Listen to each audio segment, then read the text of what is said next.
The drummer from Def Leppard's only got one arm. The drummer from Def Leppard's only. And welcome to the Glacially Musical Podcast. It is beer, metal, and swearing. Of course, I am Nick Cameron, also of, well, this. And I am joined by two very attractive men, Don Juan de la Nooch and Keefy Kickstarts My Heart. How are we doing today, guys? What up? I have to give you some. Kickstart my heart. Don't do that. As That we was my do Vince stop it. Mute yourself. As we do every week, we have the greeting. We've done that. Check. We have the beer. Here's my beer of the week. Going with classics. Voodoo Ranger Imperial. 9% of I'm living through mortal terror. I don't know. Something. Then other things. Don, what's your beer? My beer. Rocking another Grateful Dead juicy pale ale. I can't quit this, man. This is like Do this not is good drink shit. until everyone is ready. Well, I was just gonna open the can. No, open the can. Yeah, pour, and then I'm don't going. And drink. here's some advanced advice. You don't have to hold the can up to the mic. Just hold it near you and pop it, and it should capture it. Putting it closer is not It should working. explode into a fountain of white stuff. What in the hell? Go ahead, Don. No, I actually don't have anything to pour it into today, so I'm going out the can, but I will open it. Oh, he's gone burpee. No, he's not. He's gone burpee. No, Whatever. I'll nurse it. And guess what I'm drinking? Yet another. 30-year immersed, baby. I sent these guys. You know what? a I'm picture going of, back to I'm going back to Murder Your Thirst. Third of Your Merst is just done. No. What dumbass came up with that? I Kind sent of an these old guys a hat. picture of like the 60+ liquid death cans I have at the You house. Definitely not a totally problem. Definitely not a problem. Here's my Did buddies. they get back to you? Cheers, gentlemen. Hey, What, cheers, the kids. doctors? The doctors are liquid death. Liquid death. I mean, I'm in touch with Liquid Death's PR team all the time. They're probably going to question how long he's going to live. That just seems like an investment. That I mean, what I think ostensibly I'm going to live longer because I'm drinking the agave Liquid Deaths, and it's really the only extra sugar I allow myself, with a few exceptions. All right, Oh so yeah, it's so, like, okay. because I got the mana, like the rocks tequila. Refresh the mana. I'm Mas sick. tequila. Just for the record, I am sick of celebrities making tequila. Like, why does Chris Chelios have a tequila? Okay, I will give either you numbnutses $5 I know who if you Chris can Chelios guess. is. Not that. If you can guess the name of Chris Chelios' tequila. It's probably like Goon Tequila or something. No, that would be way better. Slapshot Tequila. Oh, so much better than what it Power is. Play Tequila. Not even close. You are so much better than this. I have it's- no teeth left in my mouth that are original tequila. Oh my I got God. Why I didn't got he it. do that? That's Oh, perfect. that's Keith to Chuck. I'm sorry. It's Who the fuck is this guy tequila? I have no idea who he is. There you go, I'm just cursing. guessing. Like, Okay, unreal. 7 minutes. We were at 7 minutes. We were not. We were good. We're not. Yes. No, God darn it. Definitely not. See, I even just censored myself. I was like, God darn it. You don't censor yourself. It's Chris fine. Chelios is a Hall of Fame defenseman. He's like one of the greatest hockey players of all time. Ever, yeah. I saw him. His tequila, so we've all seen them if you're our age. That's true. His tequila is called El Bandito Yankee Tequila. That is horrible. Why? Wow, cultural No, appropriation much? Two things that don't go well together right now. Read the room, Chris. This is dumb. Seriously, I was like, What? did nobody tell him? What? Like, The best part is marketing on the sports talk radio show, because I am listening to way too much sports talk radio because it doesn't make me angry. It just makes me like, I don't care about this basketball stuff so much right now. Or actually, I'm using my football glass since football's over until July when the CFL comes back. But it's like, you can get my tequila, El Bandito Yankee Tequila, at all Royal Liquors locations. Chris, seriously. What the hell happened here? What is going on? Next is vinyl check, then news check, shirt check, meat of the day. Now I got it out. All right, vinyl check. Number one, we're getting to the end of the records that I got for free that I cleaned. I still got a pile of them that I haven't even really. I don't remember what's even in them. But this is some classic country. Jeannie C. Reilly, Harper Valley, PTA. What? Really? No, I'm just surprised. I never thought I would hear those words ever again. Dude, that's some good stuff. What's on it? Other songs too, probably. Oh, here's how fudging metal this is. Track 1, Satan Place. Seriously, Satan Place. It says it right there. Oh my God, that's badass. Is this like one of those propaganda albums? Oh, wait, now it gets racist. The Cotton Patch. I'm sorry. Read the room. Read the room. On Martin Luther King Day post. Oh yeah, seriously, you had to go there on MLK. I didn't know what was on this. I haven't actually listened to it. Just cleaned it 8 months ago. It's got the Ballad of Louise. No brass band. Wow, it's getting more racist. Seriously. Dear God, it's me, Margaret. I'm having a Oh wait, that's Judy Blume. Sorry. Shed No Tears. All right, Cinderella.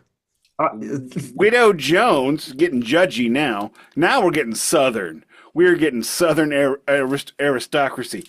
Did you hear about Widow Jones? She let her husband out up and die. Bless her heart.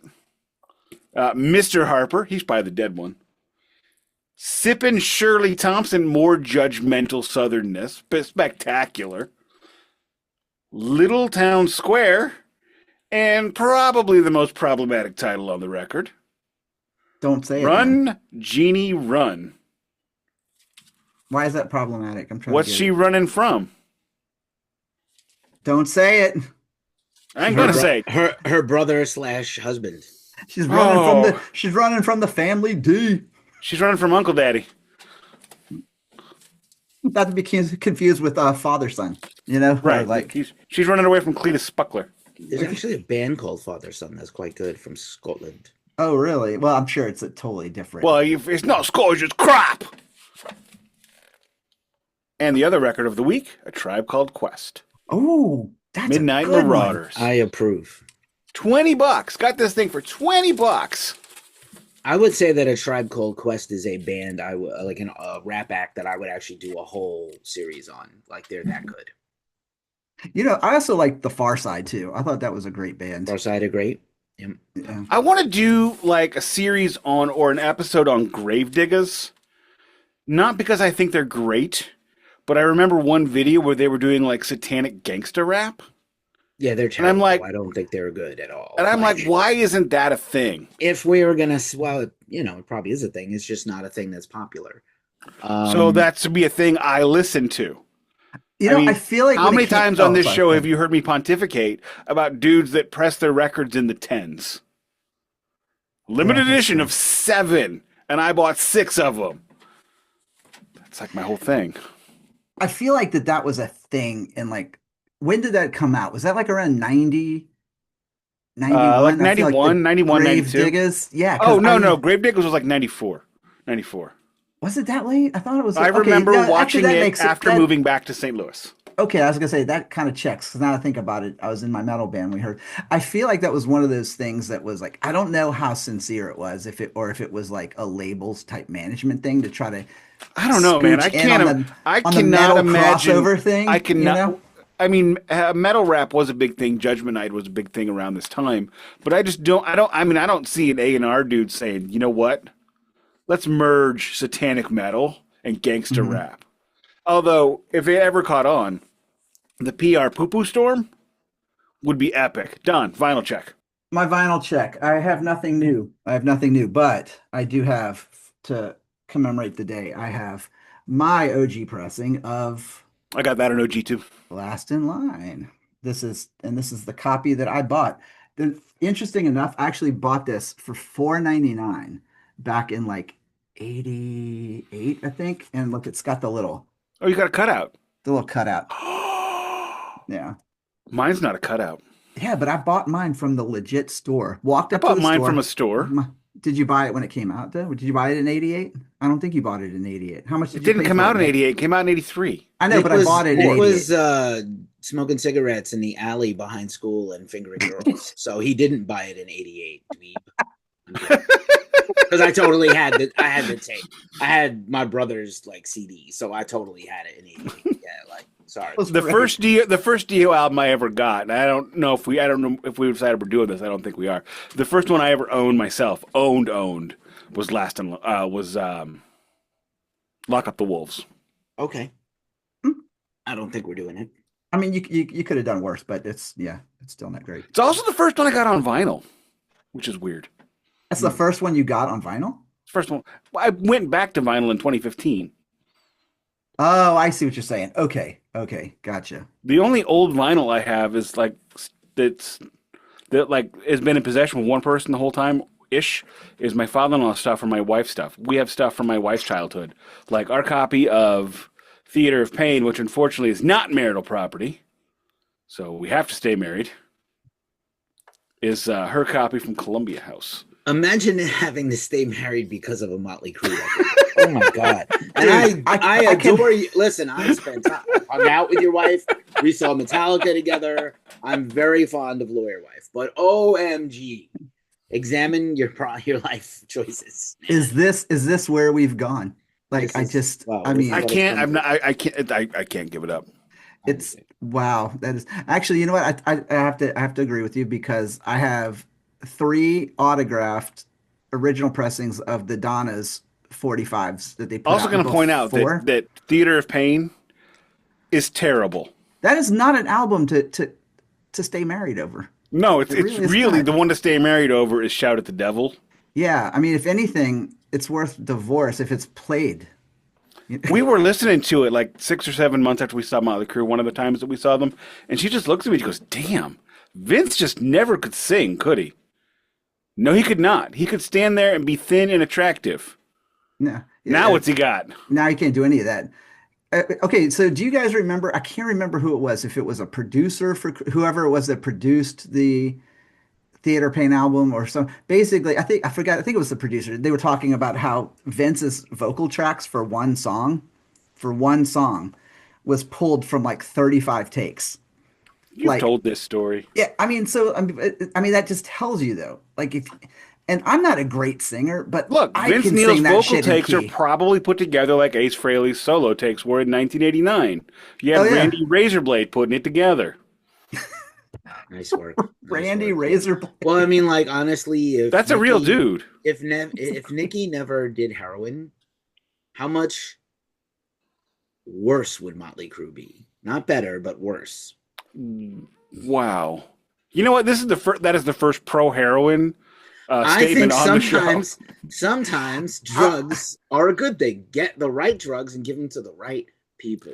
Just for the record, on the entire Motley Crue series we did, they were always the wrong drugs. They were categorically the wrong drugs, and then there was the album with no drugs. That was preposterous. Oh my God! Which one was that? Why they even bother? Was that Generation Swine? Was that the one? Whatever the one after Feel Good is when I stopped listening to it. No, that one's awesome. Oh, Corabi, yeah. Oh, that one's awesome. No, you're thinking Generation Swine. That's the crap one. Okay. That's the one. That was the comeback album. Oh, no. Corabi's on it too, though. He does all the rhythm guitars, and he has and backup vocals. Previous DMA podcast subject. Keefy, what's your vinyl check? What if they had kept Corabi as a 5-piece? I don't know. I'm just trying. I'm trying anything I can to make this a better band than it really is. I have two. You can't. You can't polish a turd, man. No, you can only flush a turd. You can't gild a lily and you can't polish a turd. Here's my 2 checks today that are not turds. One is Batushka. This is the mock religious band that does like liturgic doom liturgical doom metal. Is that the new band? Like it's a newish band? So there's 2 Batushkas, or there was 10 Batushkas at one point. Okay. And then like there was a thing where everybody was Bandcamp uploading a Batushka record that wasn't Batushka to get people to listen to them. It was actually like terrible but genius. It's also a Spotify problem. I don't know which one this is. I can't pronounce the words. This is their record from a few years ago. I think the fake Batushka won the lawsuit over who is Batushka. So there's Batushka and there's Patriarch with a K and an H. Mm-hmm. But this Batushka came out a few years ago. I believe this is on Metal Blade. So this is the Batushka that won the lawsuit. It does come with the download code. It comes with an insert poster, lyric sheet poster thing, track lists. On a scale of 1 to Dr. Feelgood, how good is it? I mean, it's better than Dr. Feelgood, but except the drum sound. This is how few lyrics are on the album. This is the lyric sheet, by the way, because it's all chanting. Right? So it's got about as many lyrics as Cause of Death. Or the entire record of Cause of Death. We've discussed this before. Cause of Death, very few lyrics. But it does have, beside the download code, a fun splatter. I know what this splatter was called because it was on the label at Amoeba, where I bought some holiday presents for people on this show. What color is this? What is this? That is, that is, oh, you know what this is? That is, that's vanilla and chocolate starfish. No, that is an unfortunate incident with the penguins and elephant splatter. Interesting. It's technically black, gray, and cream splatter, and it's the album's on 3 sides and just a blank side 4 with the cool pattern. So not terrible. I love when they do that. Robert Plant does that, and everyone should do that. We don't need 4 sides of 8 minutes. We don't need etchings. We don't need picture discs. We don't need these things. Please stop. I'm begging you. If you do a 3-sided record, just do 3 sides, though. Don't do 4 little bitty sides. That's what Jess and the Ancient Ones did with their second album. Was that they did it was 3 sides because the first 2 sides were regular, and then the last song was actually 1 side. Because like Junior Dad. It's like the last song on that album is like 18 minutes long or something, something insane. So this next album I have is perhaps controversial. We'll see. This is an EP. It was only $10. That was $20 even at Amoeba for a double LP of a relatively couple-year-old album. That's a good deal. Good deal. That's a really good deal. This is $10 at the Relapse record store in the Christmas sale. This is Cave-In live at the Heavy Pendulum, the singles live at BBC's Maida Vale Studios. You can see the Tube logo with Cave-In on it and the band outside of the BBC.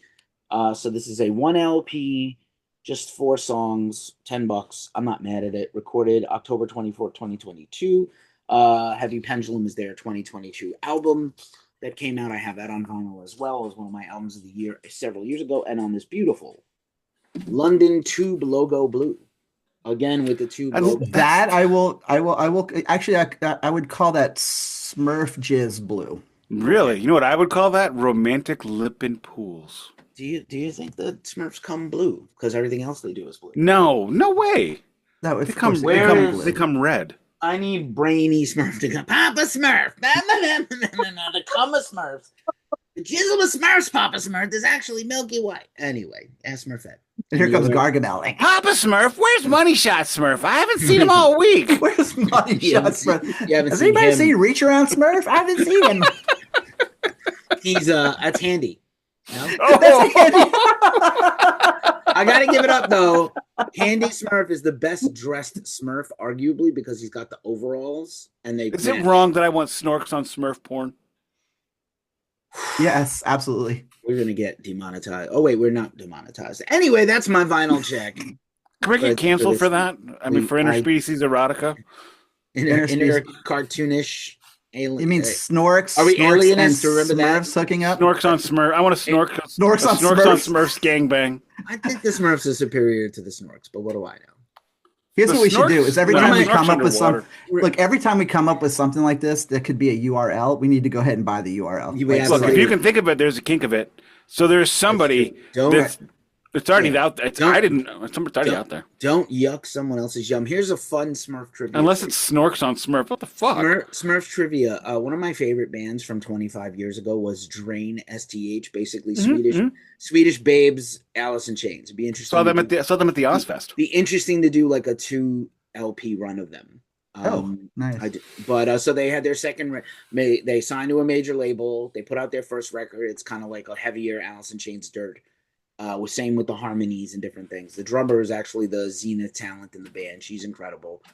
She went on to some other bands. That always makes the band worse. Well, she sang also and played. Oh, there. Never mind. I take it back. And maybe a little not as creative as Sean Kinney on drums. So who is? But so they get ready to do their second album. They sign to a major label. They work with Max Martin, who's the teeny bopper Disney, Britney Spears producer, right? He's the Oops, I Did It Again guy and other things. And they were like, let's do one song with Max Martin and see what happens. So he puts like a rap on it. He raps terribly. They do this fantastic record, glam photo shoot, incredible album, mixed beautifully, mastered beautifully.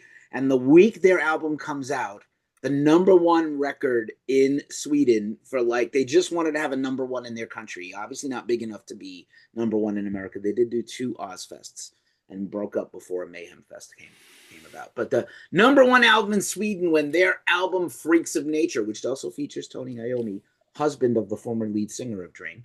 He married all the hot metal chicks.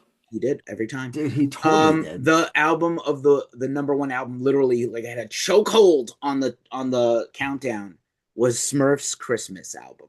That's amazing. And that's like their legacy, is like they got signed to a major, they dropped a major label album, they had an incredible expensive producer, they probably paid him like $300,000 for one track, and Smurfs beat them out, and they got no higher than 2. Sucked. That is fucking crazy. Oh, and by the way, in case you guys want to know, Snorks on Smurfs.com is available. See, don't say it though, because now someone's gonna go buy it. Now No, I already that's bought fine. it. They can totally buy that. I want Smurfs on Snorks. Now we have to get it. Fuck. I already bought it. It's like $7.99. Go, Daddy. In my brain, the Smurfs are the tops. We're gonna, yes, absolutely. We're gonna have. Well, also, the Snorks have that extra hole in the head, right? Like that extra. Yeah. Well, then who are we gonna call in for a third party then? So it's got to. So if we had Smurfs and Snorks.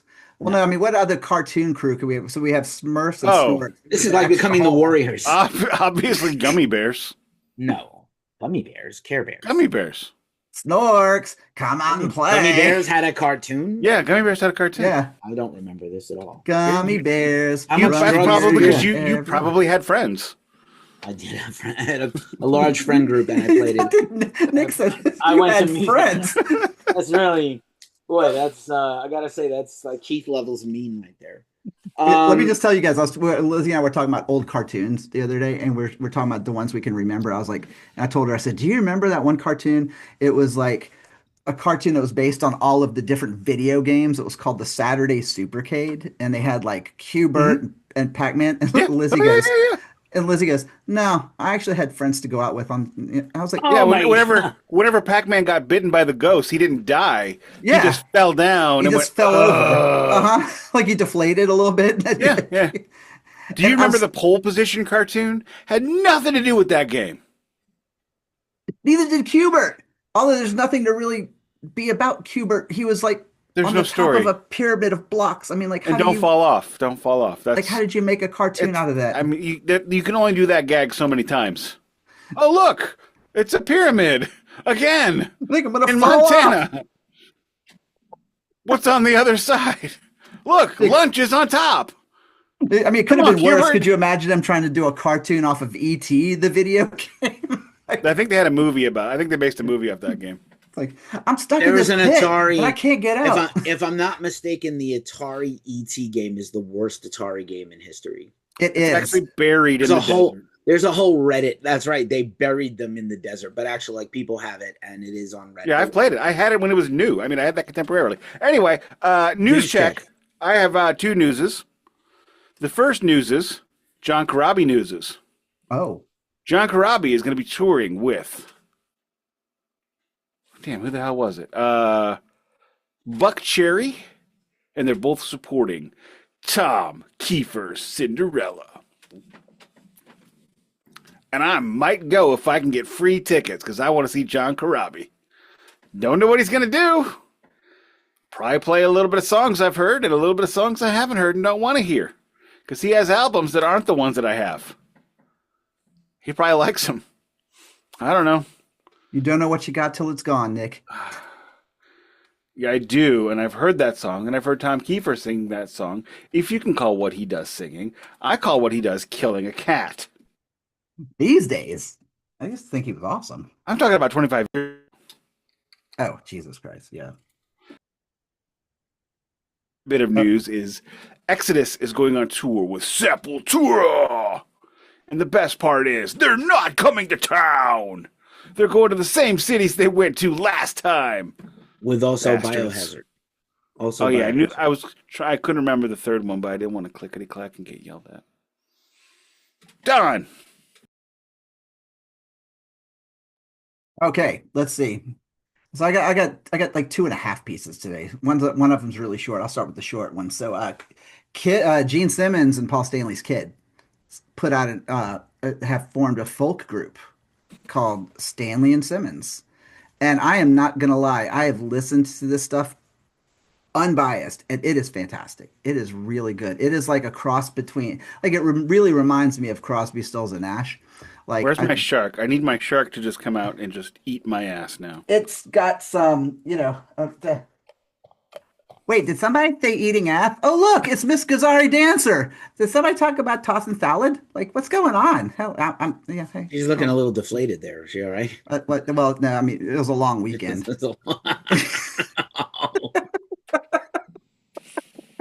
But sorry, I Don, I don't know what to do with you. But anyway, I Like he's thought trying not to bust out laughing. Actually, no, I'm totally fine. I really We are like not this stuff. fine over here. The two of us are not fine. No, we You're are fine. not. You are fine. Hey, We're- I am fine. As everybody on Blue Sky knows, since my skeet went viral again, I went home sick yesterday. Oh, nice. I'm like, why can't any of my skeets about the show go viral? Why don't people notice those? So anyway, They don't notice great those. stuff. If you haven't heard the first couple of songs that they put out, I really like them a lot. Of course, I'm the resident Deadhead / folky. I was just very impressed that they actually did something of their own and didn't try to go out and do like some sort of like a crazy hard rock metal. Did I band tell or you how whatever. many people on the Kiss forum were clamoring for those two to take over for their dads? Oh yeah, I knew that. I mean, and the amount of comments that they get from like the Kiss army that just totally goes off on them, like, oh, they're playing like not straight music or whatever they call it, and I'm just like, you people obviously don't listen to other music. I mean, it's insane. Or you don't ever really pay attention to what Kiss was. Yeah, exactly. Kiss was very gay coded. I'm sorry. No, 100%. But like I'm sorry that I have to. Let me rephrase. I'm sorry that I have to mention it. And all the hard rock bands you love after them, we're all very gay coded too. Mm-hmm. Like all the bands I've talked about, except Sepultura. Oh my God. But yeah, good stuff. I really like it a lot. I'm excited to see what they come out with and what they do. I really liked the sound. If I don't, have you even heard it yet? It's really good. It's No, actually a I don't great care. song. I don't even care to try. You are not going to be into it. Keefy, you might actually, if not like it, you might actually, if anything, be like, wow, that's pretty good. I'm into checking it out. I was supposed to interview Evan for his solo thing last year, and he never showed up to the interview. He looks like what's his nuts? Broccoli. No, Paul. Anka? The guy that played for Paul Butterfield. Al Cooper? Not Al Al Cooper. Cooper. Not Al. Give me a second. Paul Butterfield. Is he the one who looks like Bob Mike Dylan? Bloomfield. Mike Bloomfield. Thank Mike you. He Bloomfield. does Okay, look yeah. like, I think it's on purpose, yeah. Okay. I think so, He too. looks like. I mean, not like a little. I mean, he looks like fucking Mike Bloomfield. Give him a Les Paul, and that's Mike Bloomfield. And I I'm will say like, this, play though, one of at those least- songs of his I like because I don't know the names of any of them. I will say this, though, at least the dudes can play. Like I've watched, they both are good players. I really Hey, like them. no, But anyway, no shade, no anger. It's just No. not my thing, and I don't care. oh yeah, no, but fantastic. If anyone's looking for something different, that's great. Rikki Rocket from Poison, My Poison. It said there's no tour in 2026 because apparently Bret Michaels is doing Trump math now and is like, I want 600% of everything. And Rikki Rocket's like, I tried to do the math of like, It's okay, so $6 for every $1 the band earns. that is like, I mean, So Is it- that's him. so- Yeah. Like, so the other band gets $3 and he gets 18. I mean, no, is that no. His No? band, not the other band. His band. yeah. The other members of Poison who are equal stakeholders in. Yeah, that's what I Poison mean. Inc. So like, Yeah. Poison gets $3 and then Brett gets 18. Is that the number, or It's Poison, or they get 33 1/3 cents and he gets I don't $1? know. You do math for a living. I don't know that. I that's do don't- not. Well, Okay. you're the intelligent one here. Like, so, Yes, You're the spreadsheet guy here. So if Look, he says, I just did two different versions of the equation. I'm asking you which one it is. I don't know. well, so I don't know, but all I know is they're it says both here, ass. I don't know math. They're both ass. It The says only here math that, I know is time signatures. That's the only math I ever looked that's at. the only. Yeah, It's not yeah. math. That's not really math. It is actually. It is. It is math. It's numbers. It's Numbers not is math. math. You play guitar. You know it's math. What are you talking about? It's total Yeah. math. It's Fractions. theory. Do you don't know fractions? Like you don't understand 3, 4. It's- Did I just get 7, 8. mansplained actually? No, You totally I'm did. just asking you. You play guitar. You have Yeah. guitars. Right. You have I more have guitars a in your guitar. house than I have right now. I have one. 0. That's one more than I've got at Well, home. there's 2 in the house though. I have 8 somewhere else than I here. Oh, I have. look at I have my 3. flex. I can send you one, Keith, if you want one. No, I I'm can good, send bro. you one of mine. but- Melissa. Should I get mine out should I just get mine out just to hold it so everybody knows I've got a guitar? So I mean, you did a whole episode once. I think we did a live on like Instagram where you had it, and then you were like, "I shouldn't play this thing. Let me put it down." I was like, but what a really? waste! No, it was funny. It was Awesome. like it That's was amazing. prop. It was prop comedy. Like it was done well. well, one of the things I hate in this world is when guitar players hold their guitar during interviews. So that's probably what I was riffing on. Who is the guy? Who is the guy interviewed for Ghost Cult? Keefy, Joe Stump. He did his whole interview holding his guitar with his shirt unbuttoned, like from the top down. It was He a whole like- thing. But he was the nicest dude. He was super cool. But like, I just was remember so going aroused. I just remember thinking like it's like slightlyArousing.com. All right, Don, get on with it. Anyway, so no Poison reunion in 2026. It sucks. I wish I could hear Forever. it. It's gone. I don't Do you think hear- we're going to hear it It's anymore. their Did you hear the- anniversary of their debut. It's kind Yeah, of a lost opportunity for money. They've already. Did you they've hear already the other missed that. Rikki? Did you hear And the I other think they Rikki were Rocket news? They were supposed to be on the like a big tour. They had to Yeah, turn down. they had a big tour and they had to turn it down. There's other Rikki Rocket news. Ricky's band, Ricky's Poison or Ricky's Rockets or Rockets Poison or whatever. I don't Did care. you just It's take like the other Adler's part of my Appetite. news? They did. Are you doing that? I was totally going to do that. Oh, Oh, go ahead. I'm sorry. About the Rocket Mafia. Is that what it's called? Okay. What a It's so fucking dumb Terrible name. name. He's from Pittsburgh. It is absolutely horrible. Like, what a fucking terrible name. But anyway, the Rocket Mafia apparently is going to do. That does Look not. what the That sounds Cat like the Dragged kind did. of gang you don't want to be on the other side of, and not because they're going to shake you down and extort you. Well, no, maybe they'll shake you down, but that's a whole other thing. Anyway, so they're doing "Look What the Cat Dragged In" its entirety. I can't imagine how good that's going to be, but you know what? We'll see. And then I my can. final piece of news is Jeff Pilson, a Foreigner, said Who the hell is that? Oh my God, Nick! Do you not know who Jeff? Okay, I need to make a Jeff Pilson Bass player? Yeah, he's the bass player. Oh, I don't care anymore. So Jeff Pilson on Foreigner's current tour says, quote, Lou Gramm has been so wonderful and supportive to this whole thing. That's a headline. Like, I know Foreigner's PR person, and she kicks ass. I mean, Foreigner gets more press than just about any band. I mean, think about it, guys. Like way more than they deserve. We actually joke about Foreigner press because it's so, it's so much. But I got to hand it to him. I got to hand it to him, though. But so anyway, Lou Gramm has been so wonderful and supportive to this whole thing. You know, no Kelly Hansen. They've got now Luis Maldonado and the other kid. It's Foreigner. Holy Yeah, crap, I don't know thought what I else knew to- the name Jeff Pilson. He was in Dio and Dokken. He was in Dokken. He was in He was Dio's also band. in Rockstar. Oh, that's He was in right. he was in Dio's band at The Worst Time. That was Strange Highways. That's what I said. That was not a good album, but that was a good tour. It was a good tour. And then there's an album right after it called Angry Machines, which is even worse. Yeah, that was not a very good one either. And then there's Neither a was- third one called Masters of the Moon, which makes me want to die. Is that the? I wanted to say one of those was like okay, and it might have been that one. Yeah, the okay one is Strange Highways. That's the one. Okay, that's the one. That was the one where he had, I think it was Tracy G or something on the guitar. Like it's somebody, another Dio guitar player. If your last name is a letter, I'm just not interested. I thought you loved Gus G though. Did I? When did I Well, you know say what? that? Multiple I could say times. the same thing about Oh, that's if your the dude last from name's... that's the dude with Bruce Dickinson. No, that's No, Roy Z. you're thinking Roy Z. Gus Oh. G of Firewind and Ozzy. No, I don't. I've never heard any of his Ozzy records. I like Roy Z.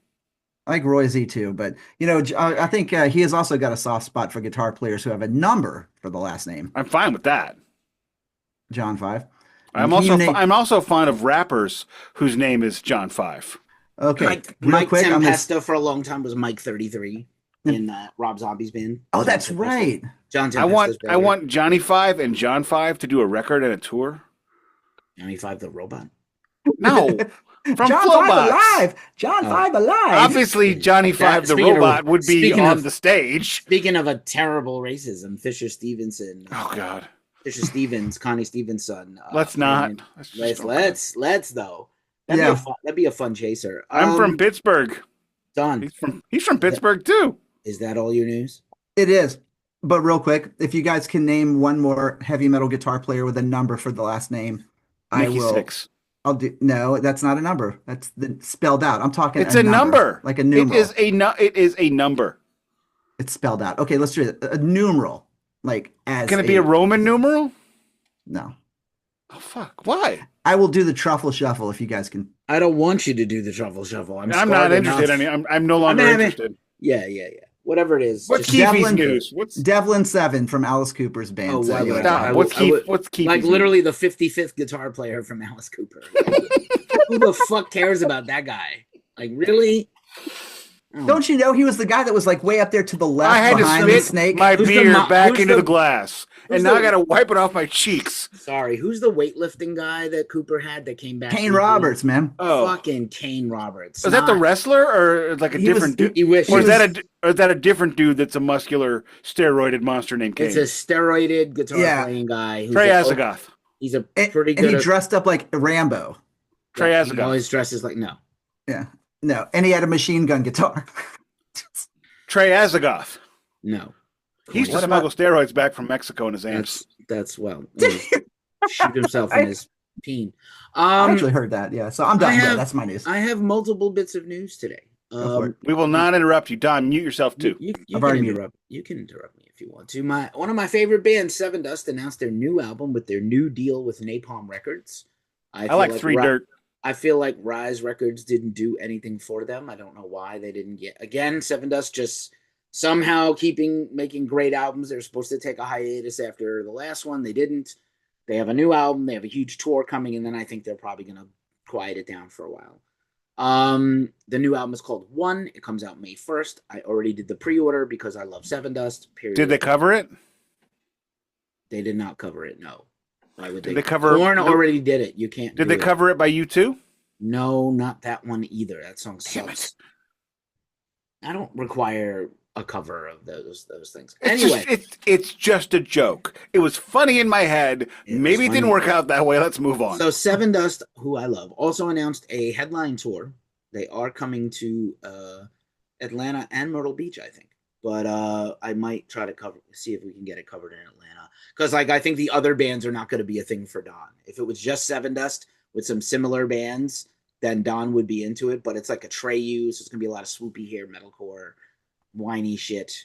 Yeah, that's a little out of my wheelhouse. That's a no for me, dog. Yeah. Yeah, but if you've never seen Sevendust, show up late and go see them because it's worth it to see them live. They are one of the best live metal bands. Best live metal bands. I saw them at the Ozfest back in the day. Yep, they were great. Also, Corrosion Conformity announced a new tour today with Mothership and Whores, who I love. You see me wear the hat apropos of this podcast. A new double album soon to be announced by COC. I believe the tickets go on sale Thursday, so I think we'll get a new song very soon. I think Crobot is also on the bill. Sorry. Now Crobot. I want to go. I want to go. COC, Crobot, and Whores. What even is Crobot? Does anybody know? Yes. They just call them. I'm a huge fan. They have comic books. They have albums. Yeah, I know, but what are they? Stoner rock. They're like stoner rock from Pennsylvania, Eastern Pennsylvania. Yeah, but they have like a funk rhythm section. Sometimes, yeah. Sometimes they do. Their original section was they used to. They used to. But the main Brandon and Chris are the main two guys they have been for the whole. Yeah, they were the primary writers always. The hippie and the trucker. Well, their drummer wrote a lot the first couple albums, and they had. For that distinctly different. I liked the way they looked back in the days because it was like some messed up Village People stuff. It's You had the like hippie, less, you had the stoner, you had the truck driver, yes, and whatever the drummer was doing. less roadie. drug, less The drug. roadie. Monster Magnet on less drugs. That's how I consider it. That's a And- great. It's and like good. Monster Magnet and that really showers. good. No, Monster Magnet is really great. Monster They just Magnet don't- is fucking They incredible. unfortunately are probably never coming back because Dave is very sick on drugs and very sick in general. So no, COC that sucks. tour, Sevendust album and tour. Somebody already mentioned Exodus. That's fine. New album by Exodus. I saw the leak of their album cover. Another not good album cover. Okay, Oh. so I have to ask though. Duke's in? Duke's in. Zetro out? Zetro out. I'm gonna see Zetro next Monday. Do And a then when they solo get show. here, it'll be Duke's. Still Dukes. Dude, And then please so do when me a they get to favor. Atlanta, They're it'll be not- Zetro. I would tell you that if Zetro leaves, Exodus might be done because, like, at this point, they've invested everything in him being back and never going back with Zetro. Does that mean Zetro won't show up at a show and sing a song? Definitely possible, but like, I put $5, $5 on Zetro finishing the show, and I'll give you 2-1. no. You know, It's really acrimonious. They're split, so I don't think it's happening. Everything's I- acrimonious in metal. That's That's true. the only Yeah. way it comes. That's true. I'm just glad I got to Comes see in the two Zetro flavors: reunion. acrimonious and acrimonious too. It comes in acrimonious and acrimonious mixed in piss.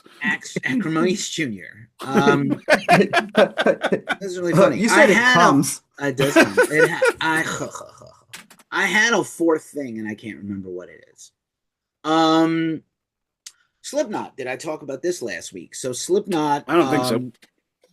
In the Will They or Won't They are supposed to be taking a long break. They did like 16 months of the 25th anniversary tour, which doesn't make sense, but Aren't they dealing with acrimony and money and I mean, business? always. Well, not really, because they just sold the rights to Slipknot. I mentioned this about a month ago. Nice. $120 million, which I would have was thought low. more. I would have thought like biggest- 3. The biggest touring band in metal, not Metallica, including Maiden and anyone else, is Slipknot. Like they have their own festivals, they have their own lifestyle website and music news site, and they have their own festivals all over the world. They tried to do a cruise that happened during the pandemic, couldn't do it, but like Slipknot is as big as they come, and I actually thought that the money would be bigger, but I think they just took the first offer. They Pink Floyded it because they don't want to fight, so they just took the first offer and walked away. Fair enough.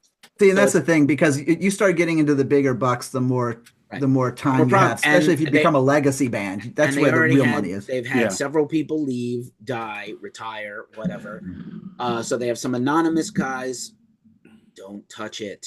Kids from the neighborhood, as Nick says.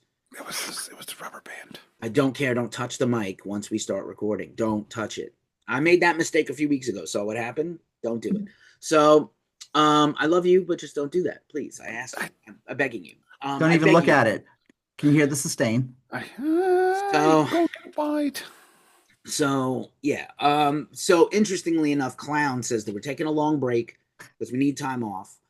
Eloy Casagrande, when he came in the band to replace Jay Weinberg, was like, "Oh, we already wrote a song like in 5 minutes in the rehearsal studio. We wrote a brand new song together that they let me play on." Jim Root says like, "We need to get off tour so I can just like go back to living and write again." I hope he doesn't do Dashboard Confessional some more. That's not his band. You're thinking of Stone Sour, which he's not in anymore. That band sucks too. That was terrible. I actually did last night at karaoke. I did Looking at You Through the Glass. Don't know how much time has passed. Looking at you through the glass, hoping you will eat my ass. All right, a lot of ass eating today. Only with some ranch dressing. Ranch is Midwest the worst style. condiment. Ranch is the worst condiment. It really is. Fuck you. Go fuck yourself. I will go fuck myself. Not with ranch. Fuck the ranch fuck myself bottle. with honey mustard or hot sauce, but not ranch because ranch sucks. The best condiment is mayonnaise with french fries. You all can go get fucked. Maybe again, Don and I someday going to Roadburn eating pomfret cups with mayonnaise. Fuck is wrong with you people? That's what they do. I don't make the rules. I'm not Dutch. I'm just telling you what they do. You don't have to Dutch rudder just because they do. So Clown, I don't even know if the Dutch rudder do the Dutch rudder. That'd be pretty funny. I don't think so either. Clown says they have not written at all, including him, for the new supposed 8th Slipknot record. Their deal with Roadrunner is up. And who knows? Will we get their Lost album they've been talking about for 4 years? It's finally coming out. I don't know. Roadrunner gets a piece of it, so maybe they're like, fuck it, we don't want to put it out now. I don't know what's going on. They're the biggest band in metal. They're literally supposed to take a year off. And, Corey had like some marital problems with that chick trying to like slide in his kid's iPad or some shit. Like, it was wild. So he's kind of circled the wagons, and she's not doing anything, Alicia, his wife, and he's not doing much lately. He stopped kind of doing maybe a little bit of charity stuff, solo gigs, but like, very interesting to see that band on pause with nothing else kind of in the offing. So that's all. That's my news for today. Shirt check, Nicholas. Now. Gotta take off my track jacket. Actually, I was getting kind of warm. Now you gotta swing your... You gotta be quiet, Don, so Nick can be on camera. You have to be quiet. Yeah. You gotta be quiet now, Keefy, so Nick can be on camera. Pitter patter, let's get at her. Letterkenny. Shoresy, season 5, dropping any day now. Done.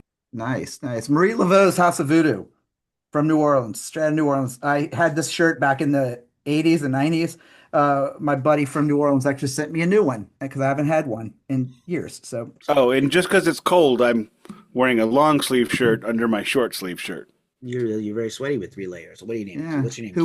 Who wears short shorts? Omar cut this frequently is like, how many shirts do you have on right now? Just to bust my chops. Like, because I used to be like the triple shirt and hoodie. All I had at work, at work today, I was wearing a short sleeve shirt under a short sleeve shirt under a hoodie. That's wild. Is it cold Jesus there? Christ. Do you have like AC on in the office on high? It is just fucking cold as hell in my office. I mean, like, it's like everybody else has a space heater at their desk, but me, I like the cold. I will not break. I know. Close to breaking. I will not break. Nick has hypothermia. He looks like Jack Nicholson at the end of the fucking Shining. This is probably insensitive, but when I worked in an office, we used to call all the female employees. Real quick, you probably can't use that word anymore. The sweater mafia. What word? Female. Oh, okay. I thought you were going to a different direction. So, what's your shirt, Keefy? The sweater mafia. Let's say it again. Sweater mafia. I'll let it stop for a dramatic pause. The sweater mafia. The sweater.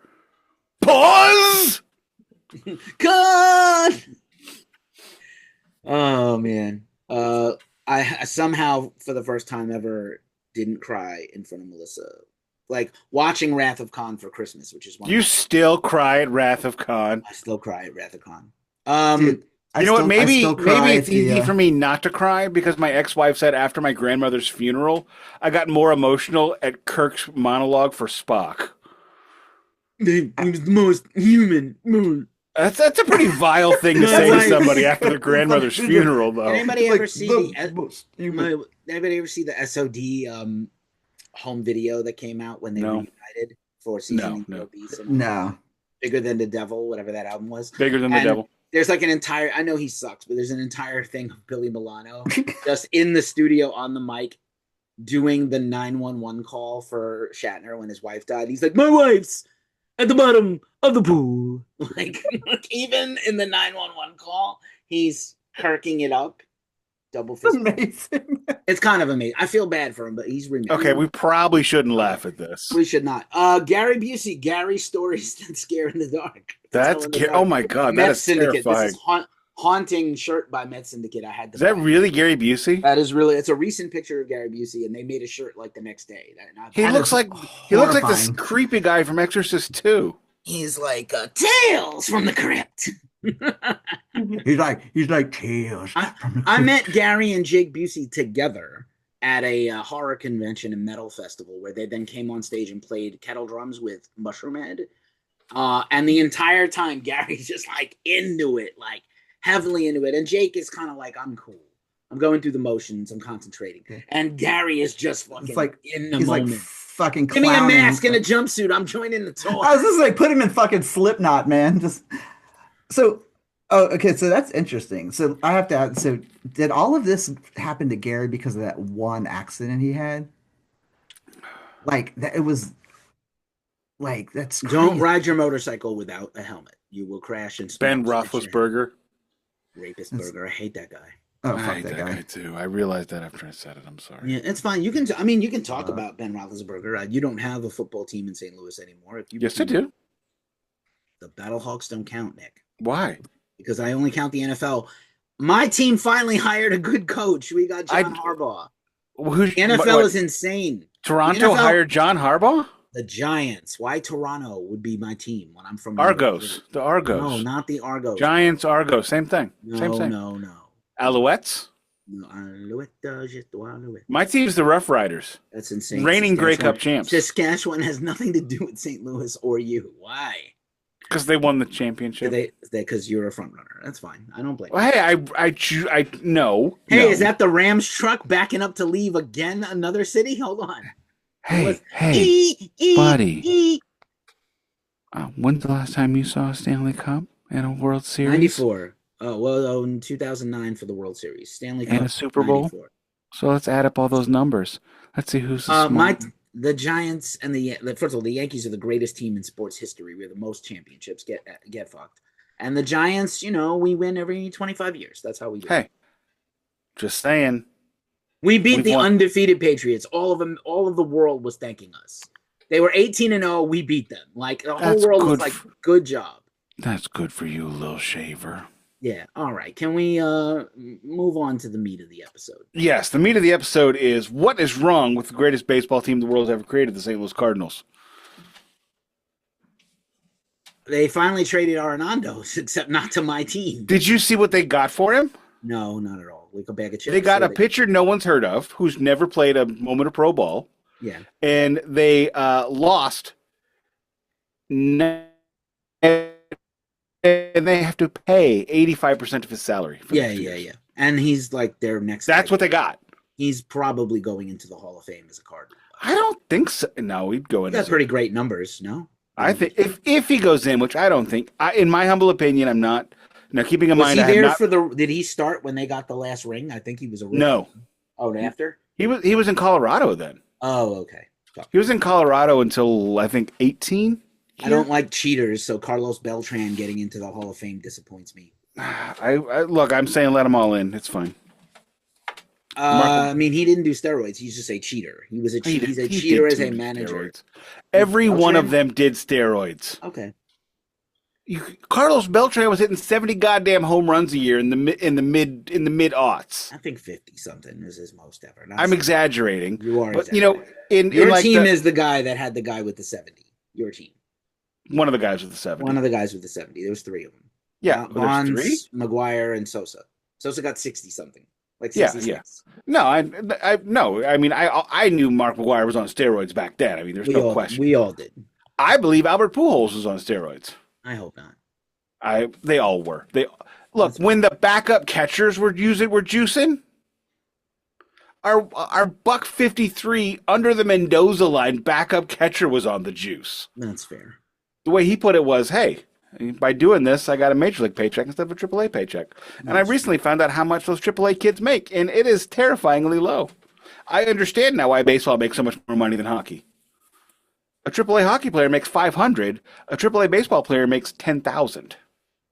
It's almost criminal. Anyway, 1984, my friends. The Reagan 80s. Do not believe your eyes and ears. Only believe the party. God, I wish that wasn't valid.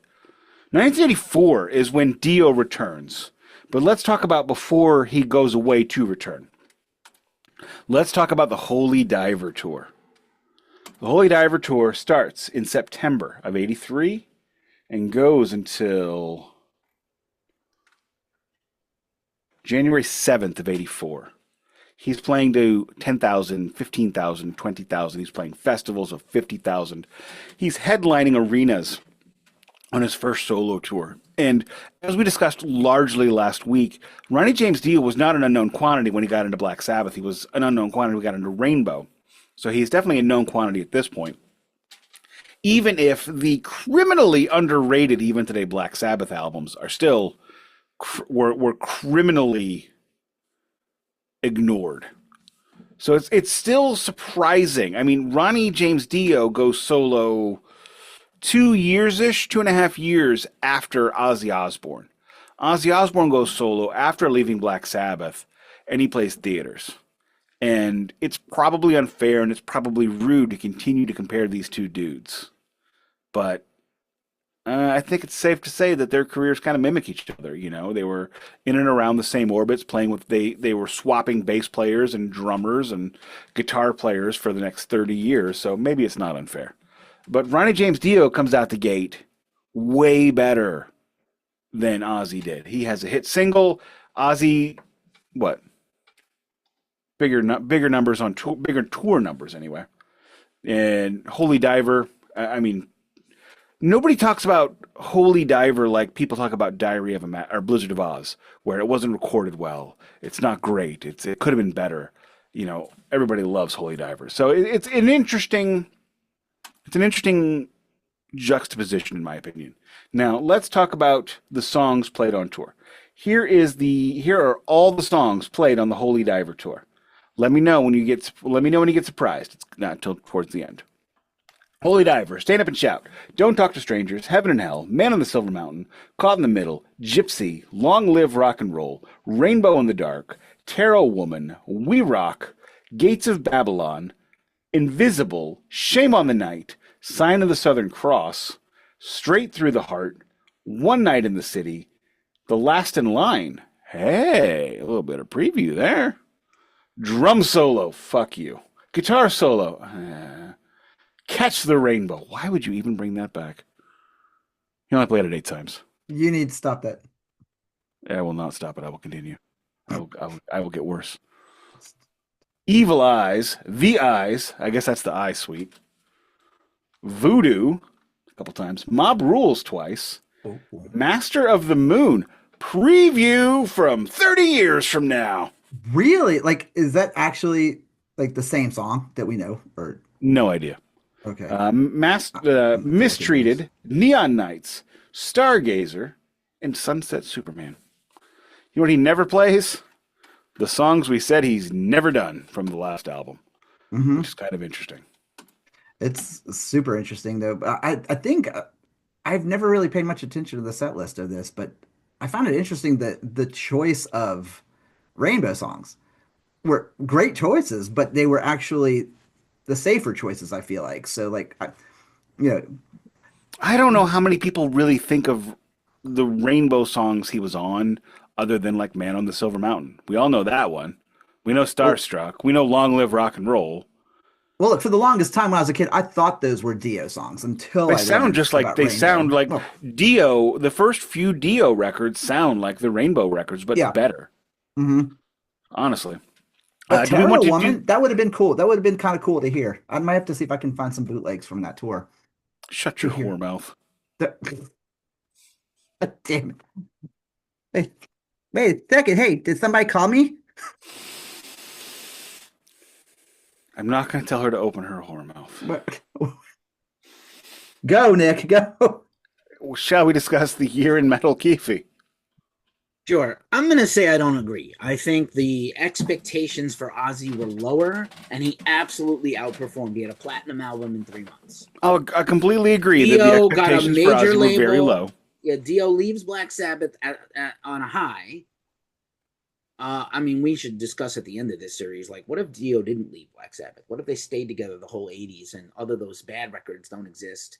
Even The bad records would have become amazing. Possible. And about rainbows. I will not participate in any form of Tony Martin hate, by the way. No, not Tony Martin hate. It's wishing that Tony Martin never existed. I wish Tony Martin sang on better songs, because Tony's got a great voice and he's probably if Tony Martin had sang Born Again would be much better. No, it wouldn't. Yes, it would. Don't you dare. What? The debate for another time. What I'm saying is that I think that Ozzy outperformed with no expectations and no money. And Dio got a major label deal, millions of dollars. Here's a question. Okay. They had producer, like, is Ozzy is technically the producer of Blizzard of Oz. Is he a record producer? No. I'm going to quote Chancellor Valorum here and say, the point is conceded. I will also point out that council must be convened. I will also dress and drag and dance in the Outback. You could call for a With lay girls. Of vote of no confidence in Chance of Valorum. He's been our greatest ally. He's been our strongest supporter. So Wait, Here's the question, though. request a shuffle? No. Okay, no. I wasn't. Good I will Lord. turn. If you do that, I will turn off your camera and jam it straight up your ass. Okay. Keefy, why do you think Dio had higher This is a serious question. Lower expectations because he was on a high. Ozzy was at the. Why do you think Dio there were higher expectations for Dio than there was for Ozzy? Because he was because he was coming off a huge success and Ozzy wasn't.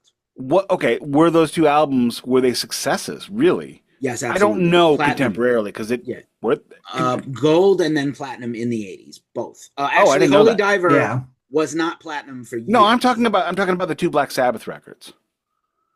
No, you said Dio. So I'm sorry. I meant the two Dio. So Sabbath you mean records. Heaven and Hell and Mob Rules? Why is there a greater expectation in the industry? Well, I think for Dio. Oh, because I think Ozzy was considered washed up and never coming back. Yeah, Ozzy was considered damaged goods at that point. Because Dio had already done the Phoenix twice.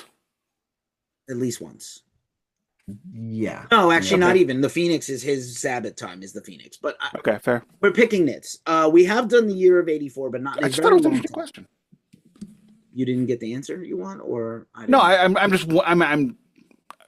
have. I think Ozzy did more with less. Opinion. Ozzy did more with less, and I completely agree with that. Here's what I'm going to say. My question is, why was Dio given more? Did Heaven and because he was Dio coming from Rainbow, and Sabbath still had the illusion of being intact, which they weren't, because Bill and Geezer and Tony were gacked out of their mind, but cleared up just enough to write Heaven and Hell. But I'm going to also say that Blizzard of Oz absolutely changed metal. Stop that when I'm drinking.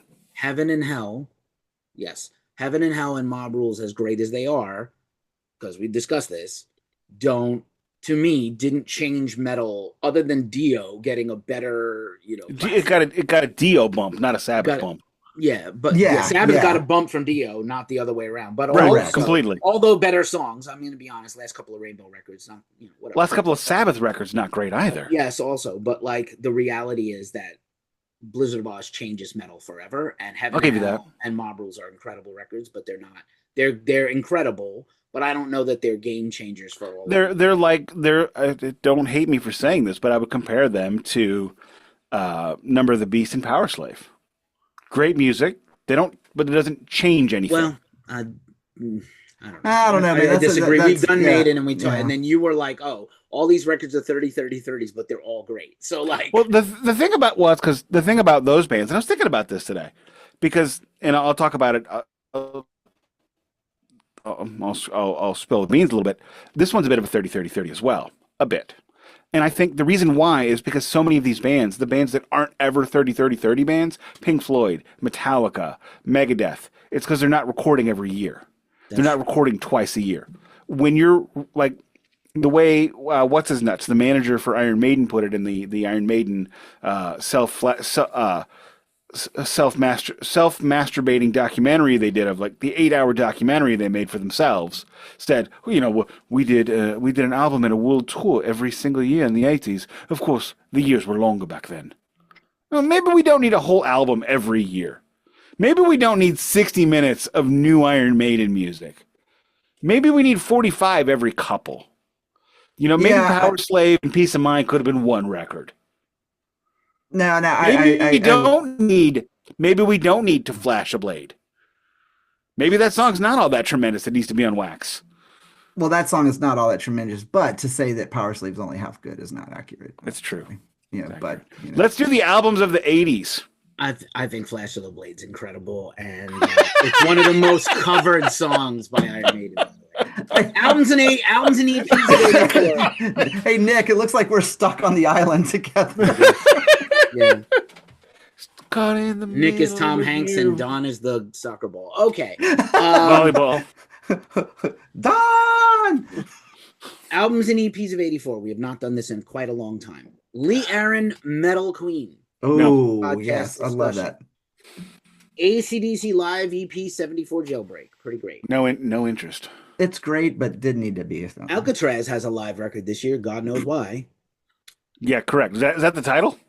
No, it's called Live Okay. Sentence. I thought I was gonna say that was the title. I would agree. God knows why. Didn't we gig on this last week? Alcatraz's record is No Parole from Rock and Roll. So the live album is called Live Sentence. Terrible. Not terrible. The debut album by future podcast subject Anthrax, Fistful of Metal. Not a great album, but it's pretty good actually. I think it's better than you remember. It has been a while since I heard it though. Future podcast maybe in 2027, and a favorite band of mine, Armored Saint, March of the fucking Saint. No. I don't have it, no. Autograph, sign in, please. No. Terrible. No. Terrible. They're a horrible band. Please turn down the radio. The debut album. The debut album by Bathory. No. Basically, maybe the first actual black metal band. We'll talk about it.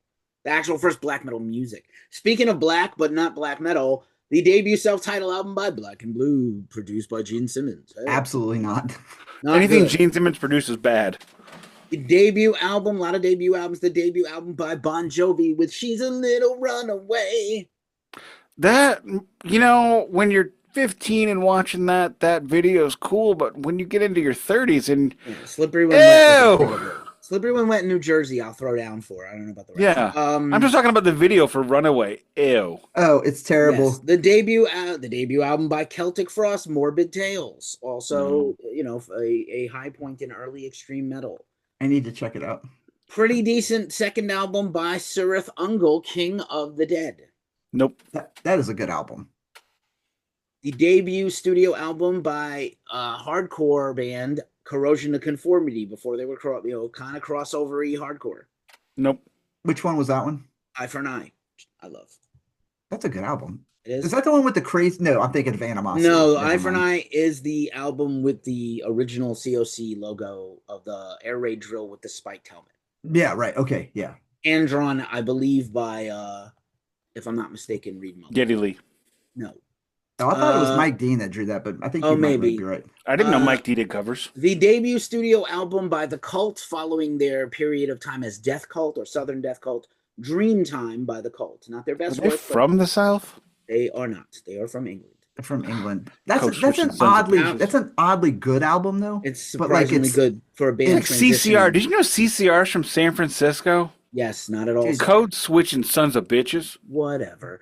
A personal favorite record of mine that probably neither of you like, Deep Purple, Perfect Strangers, which I that's my second favorite Deep Purple record. It's like my third favorite Deep Purple record. I never heard it. Is that one more for the one more for the highway or something? I mean, Lady Double Dealer, Maybe I'm a Leo. Heading out on the highway. The title track alone is one of the best Deep Purple songs ever. Yeah. Destruction debut release, Sentence of Death EP, very good. Nope. No.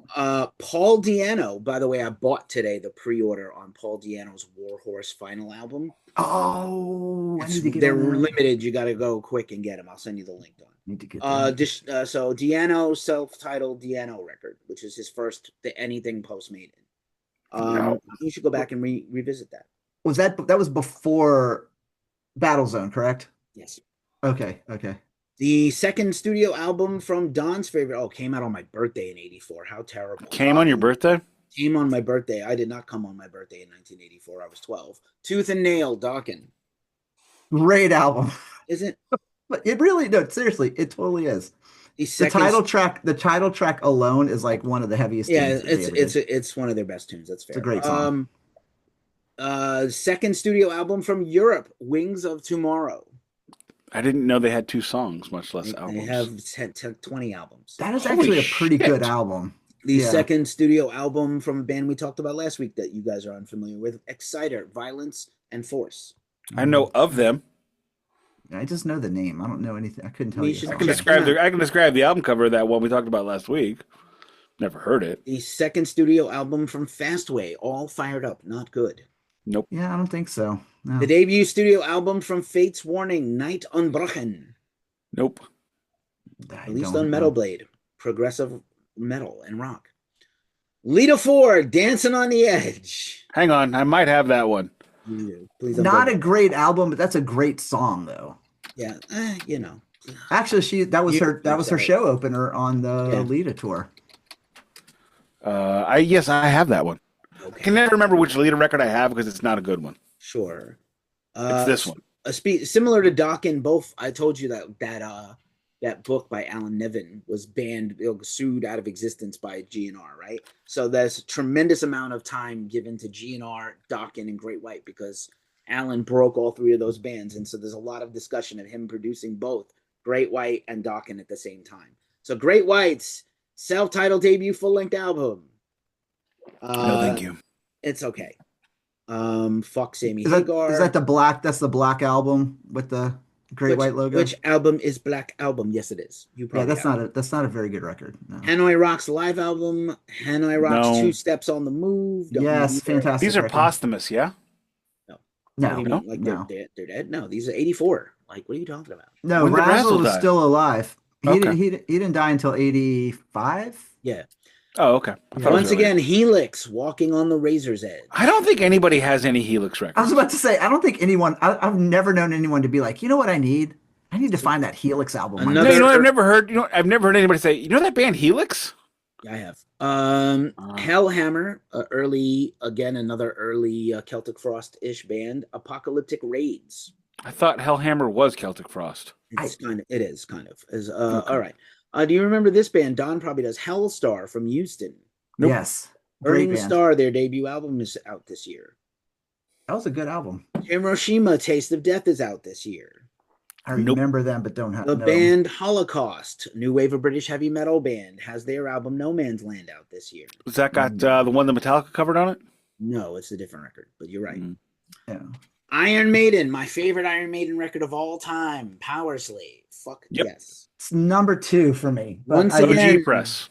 Once again, Jag Panzer, Ample Destruction, their debut full length. Seems like Jag Panzer is said more often than Paradise Lost. Yeah, well, they're not around yet. Judas Priest, Defenders of the Faith. People didn't like it at the time. I love it. I don't. How did people not like that at the time? Well, I don't know why. I love It's the a little title. more. Great It's a title. little more rock and a little less. I mean, after Screaming for Vengeance to do, I think it was a step down. Oh yeah, you're right. Yeah, That's fair. It's more hard rock and less heavy metal after they kind of established. Ron Keel, good lord, Lay Down the Law. No thank Nope. you. Album with the chick and the boob. The album with the chick and a boob. That describes a had lot one? of records in the 80s. Yeah, But was it hers? Not the one with 3? hers who? There's no woman in Keel. Ron Keel. No, you said it was a woman and a boob, and I was like, is it her boob though? Yeah, who knows? Could have been borrowing a boob. We don't know. The horrendous 12th album by Kiss, Animalize. Oh Yes, my I do. God, so I remember terrible. my brother It's bringing better this- on vinyl. My It's better brother, on vinyl. my brother brought this album home and threw it out. Like after I- one listen. Look, I knew how bad it was, Respect and to I my dumb still dead bought brother. it. And I still bought it. Dude, Crocus. I bought it on cassette and tried to trade it, and they were like, my buddy was like, no, even take It's it. got 2 songs on it. It's got 2 good songs. Crocus with their most famous album, The Blitz, featuring their cover of Ballroom Blitz. I don't think anybody likes Crocus either. No, you don't. Dude, I have 5 of their albums. No, you don't. Yes, I do. I don't believe Honest it. to goodness. Huh? Psh. They're incredible. Oh, do you They're guys- totally? Let's move it along. Yes, We're let's only do it. in the L's. Laws Rocket. Do you know this band from San Francisco? It's like the LA glam metal version Yeah. of a San Francisco band. This is the Yeah. band that Metallica and all the Exodus guys used to just like middle finger the whole show. Yep. I thought City's they were Gonna Burn. Swedish. with a They name are like not. that. No, Laws Rocket. It's like a European with the umlauts Motorhead. Yeah, but I it's thought- a Laws yeah. Rocket is an American bazooka. And it was Anyway. like LAAZ, I think, right? Yes, yes. Right, that's why I thought it was The Swedish. the debut EP release of Leatherwolf, self-titled. Nope. There's another one for Don. Legs Diamond out on bail. Why were they still around at this time? Legs Diamond. That sounds not know fucking them? hot. Yes. I hated shit. yeah. If you were liked heavy metal, you hated Legs Diamond. Yeah, no. Lizzie Borden, Give Him the Axe. Okay. Great That's record. too on the nose. I love that one. Loudness, Disillusion, their 4th album. Nope. I got a no. couple, but not that one. Yep. Mad Max, the band, Rolling Thunder, not good. No, terrible. I like Rolling 40s. Yngwie Malmsteen, not Yngwie J, Rising Force, probably his best record if he has to have one. You know what? That is the best Yngwie Malmsteen record without the J, and I have that one. Now, is Evan, that the in case you one with promoted that I'll one. See the Light Tonight, correct? It's the one with the fire on the front. Does that help? I don't care. I hate him. Just Rising Force with the hand coming up. I don't like fucking donuts. Ah! Two Man-O-War records. I do not require one Moving Man-O-War on. record. Hail to Yeah. England and Sign of the Hammer. Don probably has both or had both. I do not, because I fucking hate Manowar. Previous podcast subject and probably their best album, Merciful Yes. Fate, Don't Break the Oath. Great Wait, record. no, I don't have that one. The debut album by Metal Church. Wait a minute. We did the 80s and 90s? No way. We did most of them. They were That was terrible. stupid. That was super dumb. Metal Massacre 5.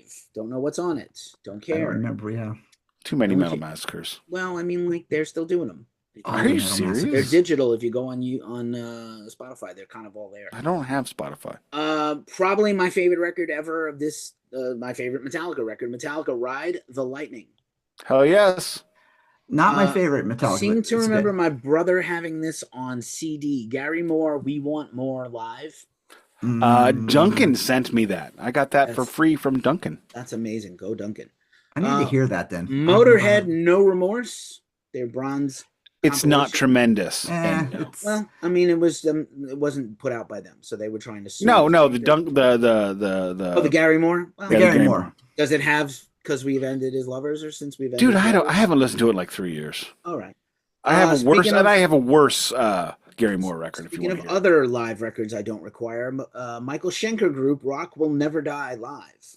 I wonder what that's at. I'm not sure why that was even a thing. Why is Michael Schenker a thing by himself? Well, he's incredible. He is an incredible guitar player, but yeah. I said This is by himself. This is a very underrated heavy metal band, Omen, Battle Cry. Nope. They were just a little No. too early and a little too late. The debut EP by future podcast subject, Overkill. No.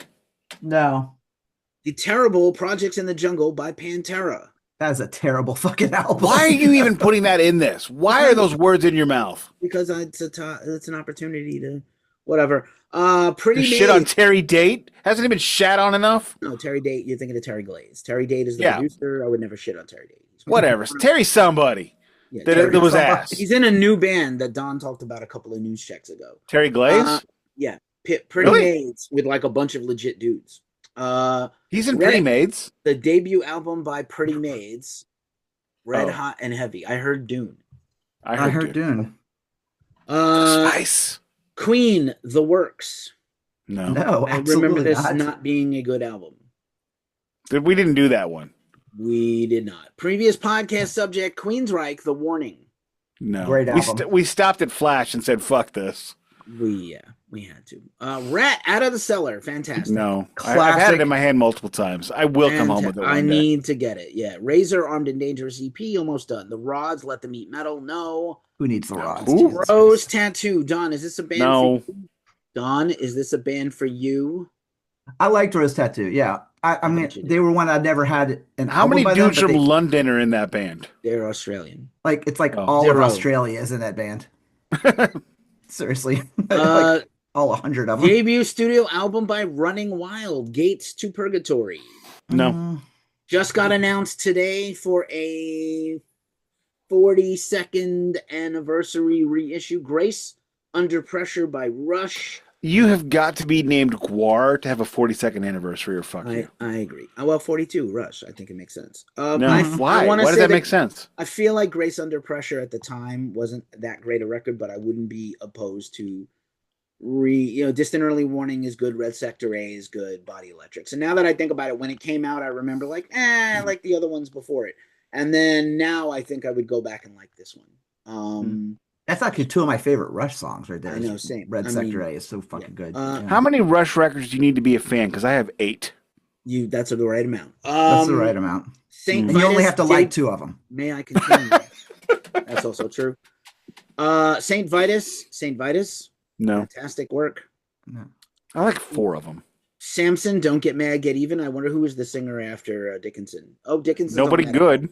Oh, he is? No. Oh, maybe he's not. I don't know. No. 84? No, he's not. Dickinson has already done 3 Iron Maiden records at this point. Not to be confused with Sweet Savage, but Savage, the British heavy metal band from Nottinghamshire. We've Got the Edge debut EP.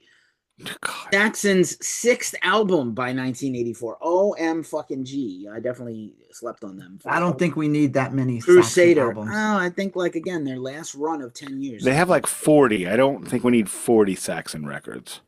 The classic 9th album by Scorpions, Love at First Sting, featuring Great Still record. Loving You and Big City Nights.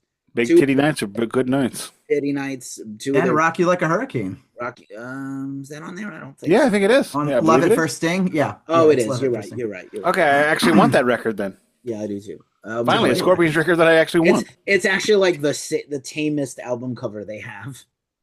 But Yeah, is that their the one album with covers are awful. They're very male gazy. let's not even go into No, Virgin it's not. Killer. No, no. We're almost done. Sinner, Danger Zone debut album. No idea who even that even is. Matt Sinner, no. 2 Slayer album releases in '84. Haunting the Chapel, previous podcast subject.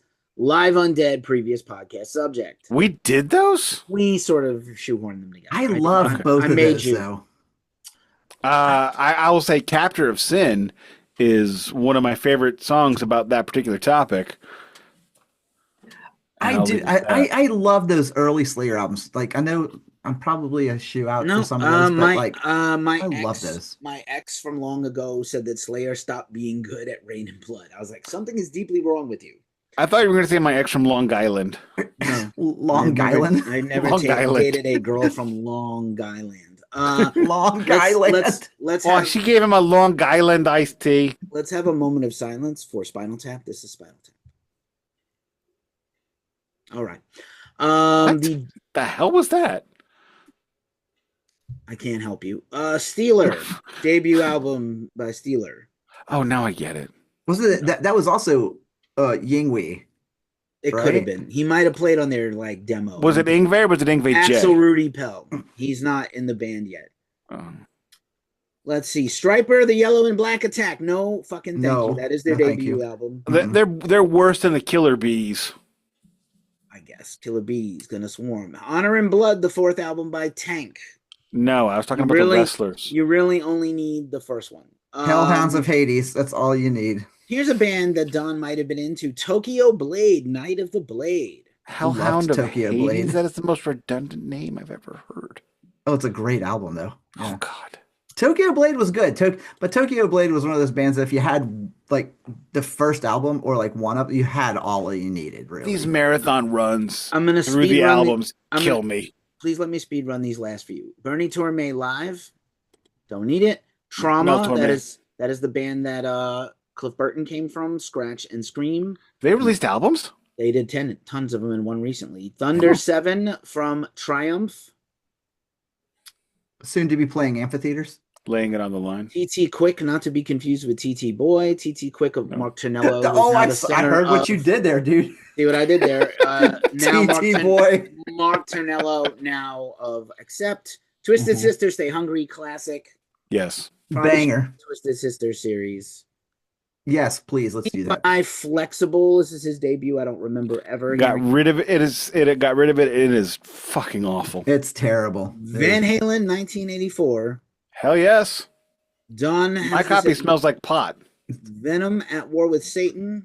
Great record. Even though there's a song in there called Arr. Yes. Debut Venom album. is so not good. I'm going quickly. Debut album by Voivod, War and Pain.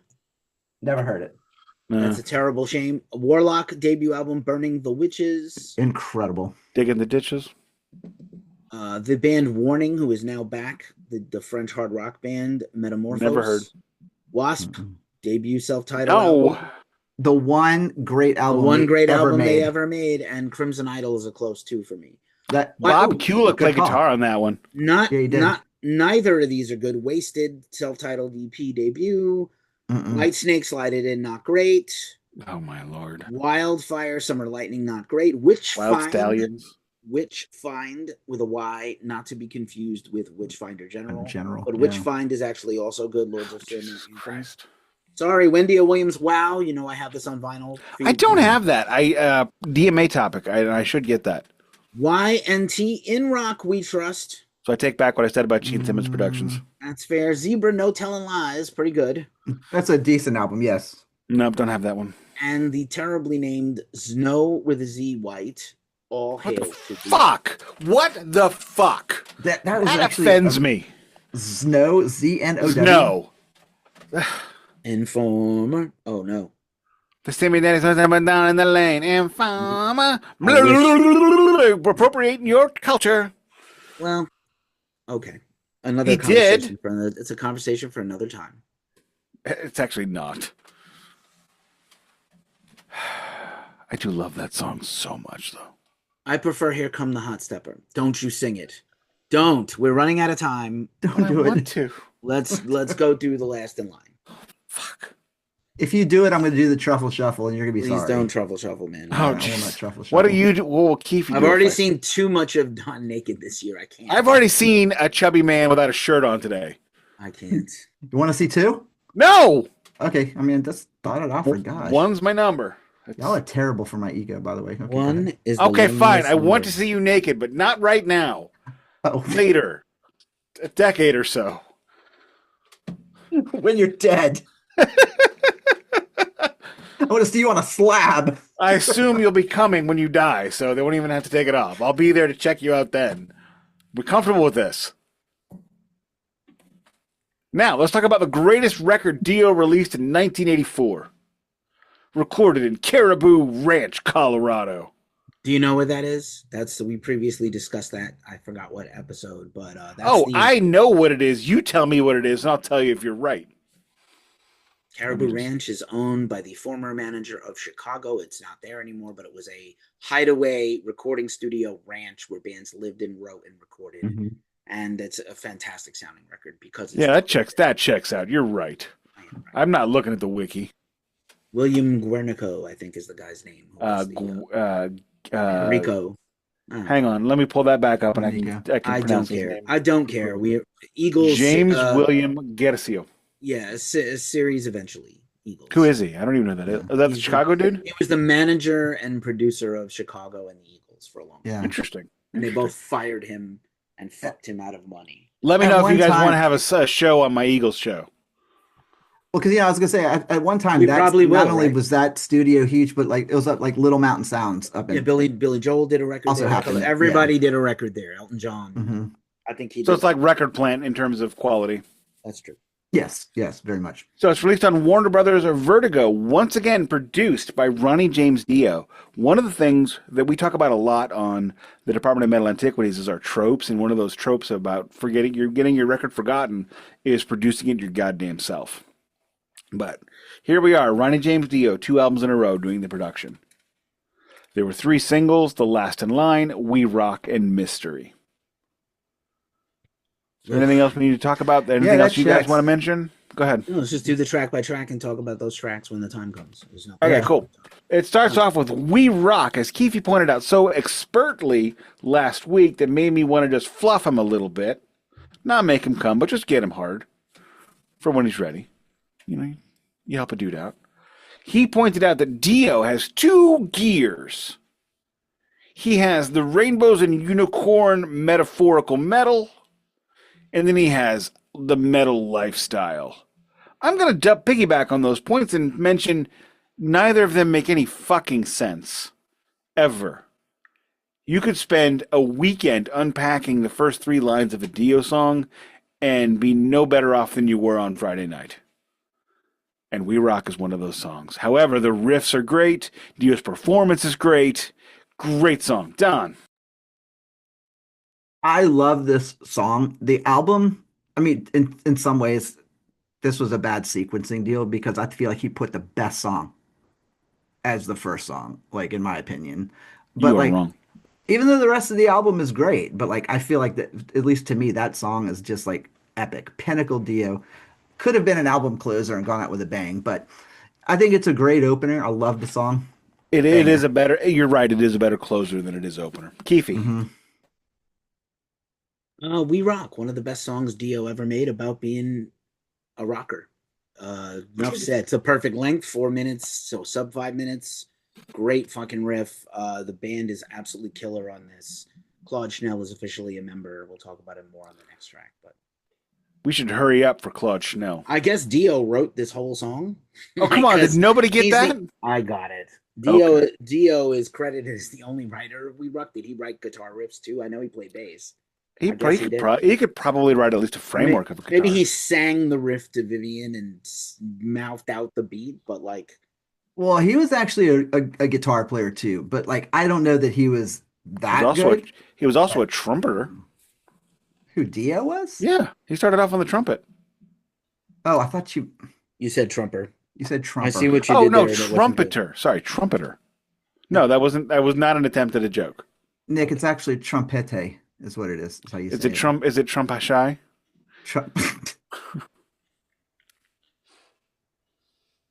Carry on. Moving on to the best track on the album, Don is Wrong. The Last in Line. You know what I love about The Last in Line? Nobody's ever written a song like this before. Because when you have a song where you talk about the far without the near, it's like a world without heroes. Am I evil? Am I divine? It's like a world without heroes. It's like a bell that never rings. Nobody's ever done a song like this. I mean, the metaphors are tremendous. So I know Don was just coming all over in his pants on this one. Don.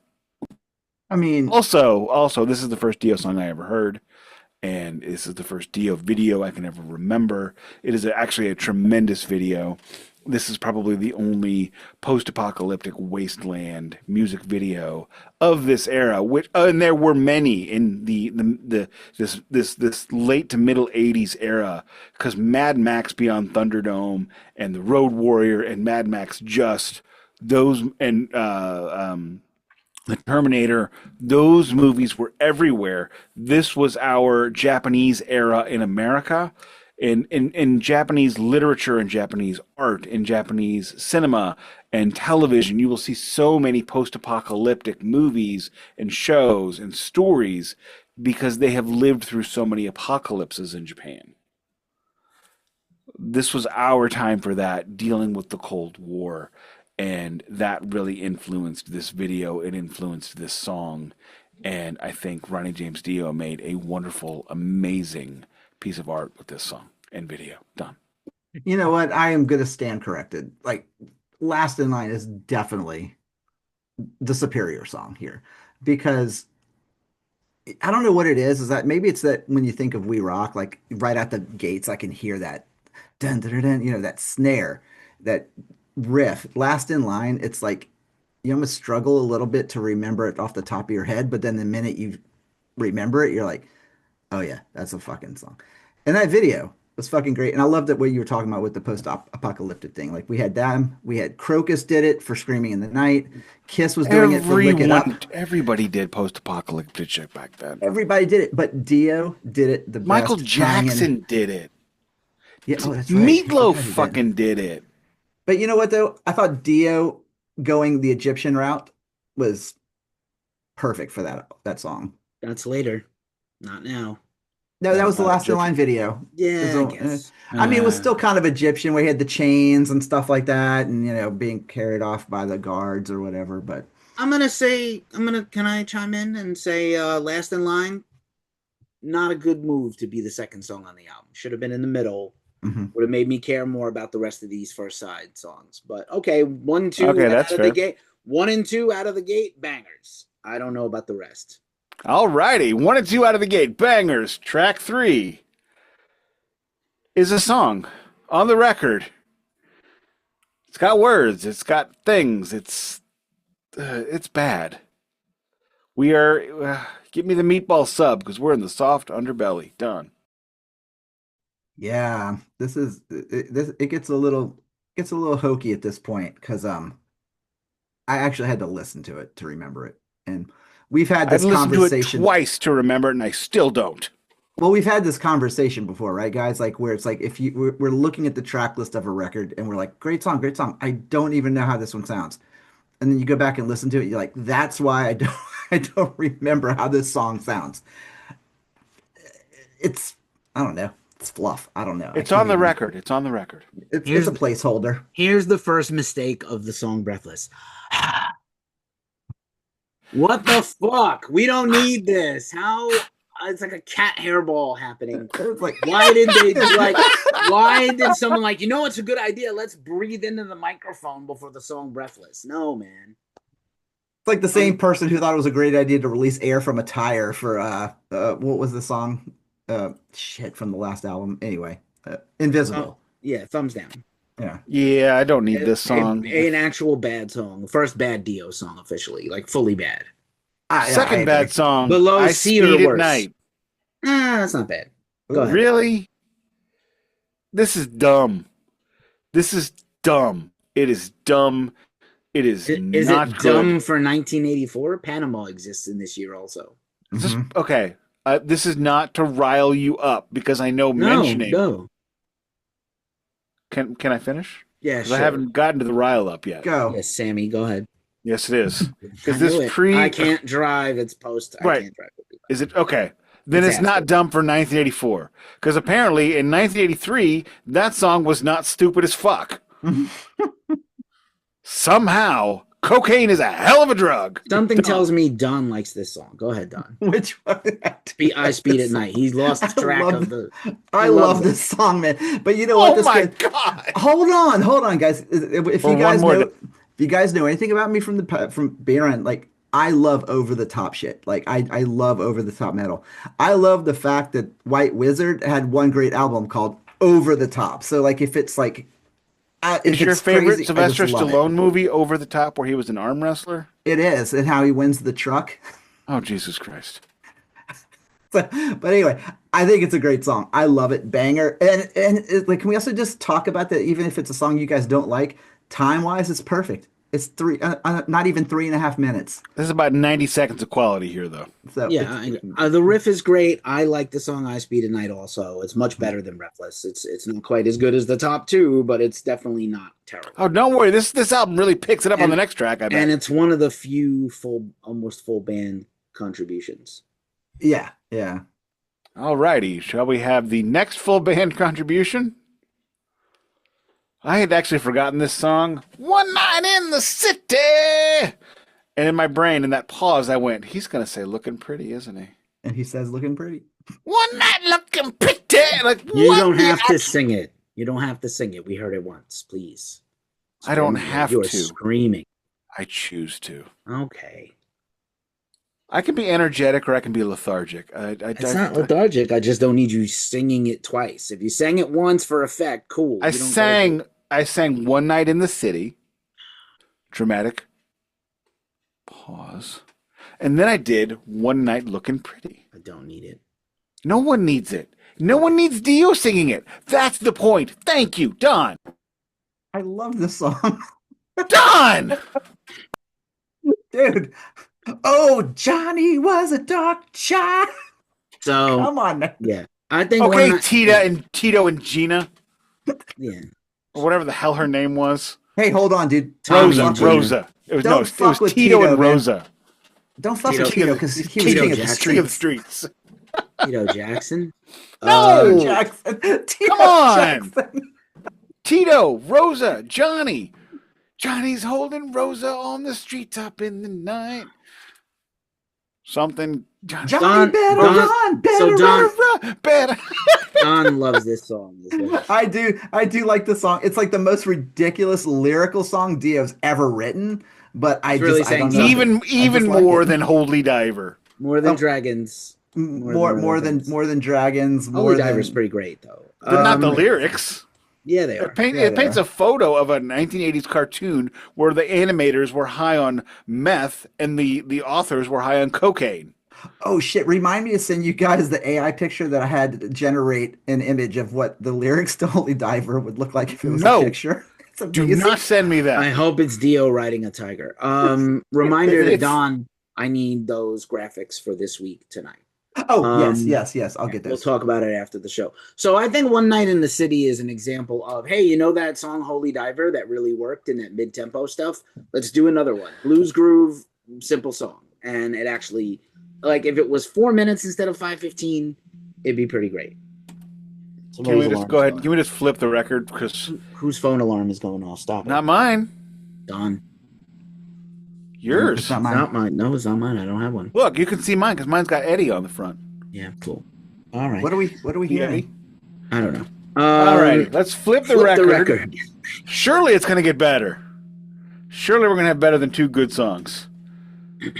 Starts off with Evil Eyes, which is this the one that reminds me of Kashmir? Which one reminds me of Kashmir? I think it's Evil Eyes. I think that's Evil Eyes. I think so. Where it's got like that one that wah, not the wah, wah, wah, wah.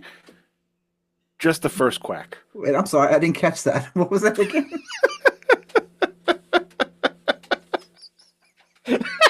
This is my last episode of the show. I'm quitting. It's got the wah, not the wah. Anyway, I sing on the show. You and Don don't sing. I didn't Remember? sing. Oh, that's right. Yeah, I'm I sorry. didn't sing. He wah-wah'd. I wah-wah'd. All right, Kirky Wawa, go ahead. Evil Eyes. You don't like it. You like it. Let's go. I liked the part. I liked the synthesizer that stole from Kashmir. As for the song itself, it's we're still soft underbelly for me, and this is a front loaded record. Man, those first 2 bullets, man, those first 2 are number 1 with a bullet, and it has gone way south since then. But it's gonna pick up. I hope. Done.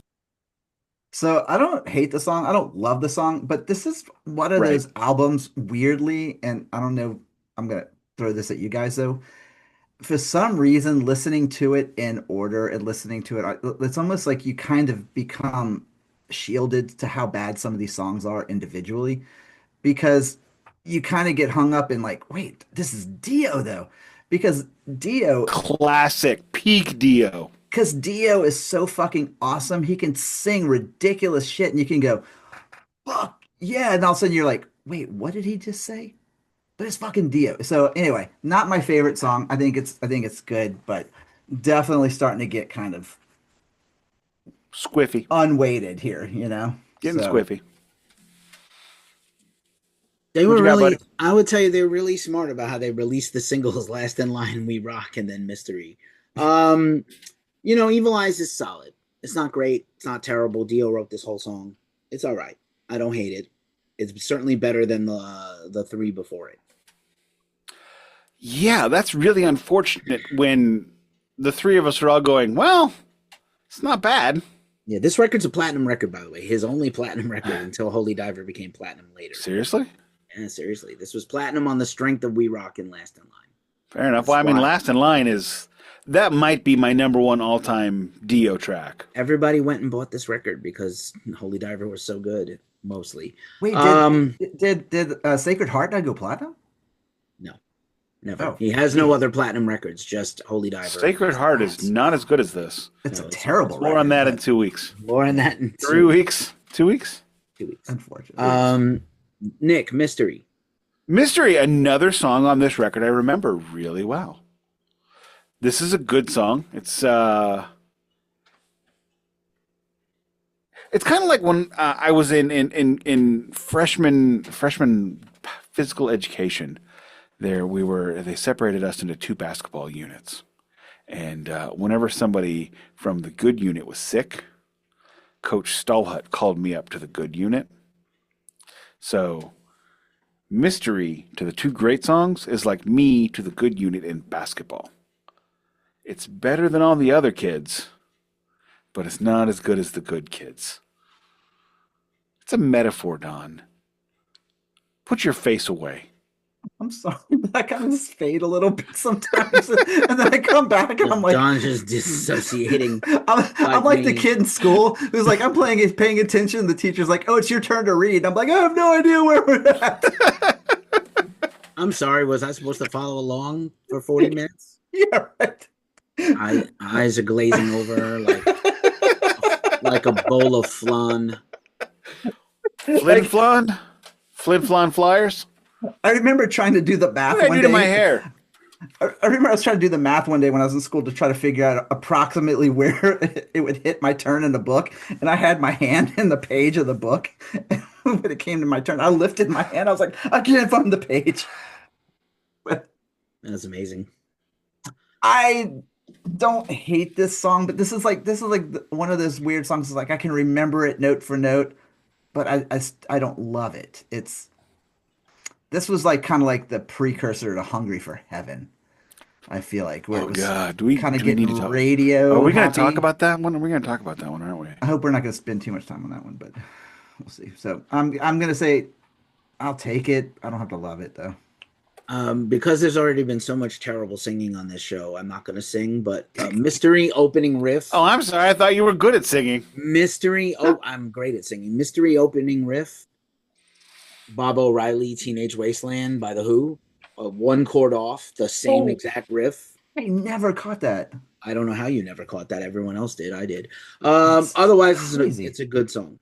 Jimmy Bain co-writing credit. Good job. Moving on into Eat Your Heart Out. This is the best song I have heard by the name Eat Your Heart Out. What's unfortunate is it's not the only song I know called Eat Your Heart Out. One of them is by Ace Frehley with an a cappella intro.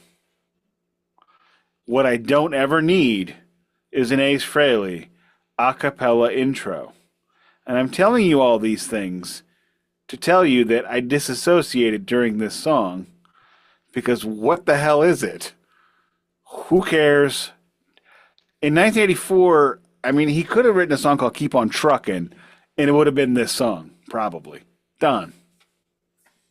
You know, this is just again, I feel like you said it best. This is kind of where it gets soft. You know, like to me, it's like even the songs on side one that I think are like not great, like memorable. Like Eat Your Heart Out is a good song, but I'm like, these songs all should have been kind of crammed in the middle.